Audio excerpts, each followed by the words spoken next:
Big topic, big topics to cover.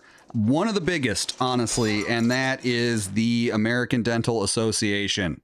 Is this toothbrush approved by the American Dental Association? Plays a big role in this film, don't you think? It does. Kevin would not have stolen a toothbrush had it not been for the American Dental Association. Previously, we had talked about why Kevin calls the police to the Murphys. And what has occurred to me since is that Kevin has committed crimes. That's right. Yeah, you've got that call towards the end of the movie where Kevin picks up the phone, calls 911 and says, hey, my name is Murphy. My house is being robbed. Why didn't Kevin just say, I'm home alone and robbers are trying to rob my place? It's because Kevin thinks he's a criminal. Because he stole a toothbrush. He stole a toothbrush. He has self-identified as a criminal. The cops are looking for him. Right. And it doesn't belabor that point, but I think we can assume that from that moment on, Kevin feels that he's on the lam. And had he not stolen a toothbrush, he probably would have called the police and robbed us of the opportunity to see him play all these hilarious pranks on the Wet Bandits. I've got to imagine that if Kevin hadn't stolen that toothbrush,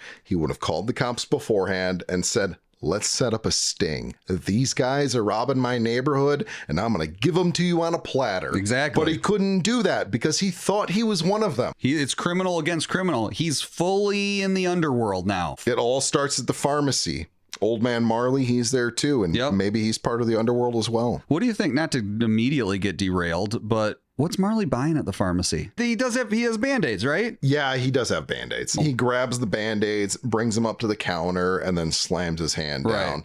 Doesn't wait in line. Want to point that out. You know, probably also why Kevin's pretty alerted by his presence. Yeah. But, well, he doesn't like being outside in the daytime. Well, because people are talking about him. Right. And anytime he's out at the pharmacy, anytime he's downtown Winnetka, everyone's like, there's the South Bend Shovel Slayer. Better watch out. I tell you this too. He's outside with blood on his hands. People are going to look at that. He has literal blood on his hands. They're not going to think I injured my hand while I was shoveling the snow for my neighborhood. Helping the neighborhood. Blood is on my hands because I murdered someone. Again.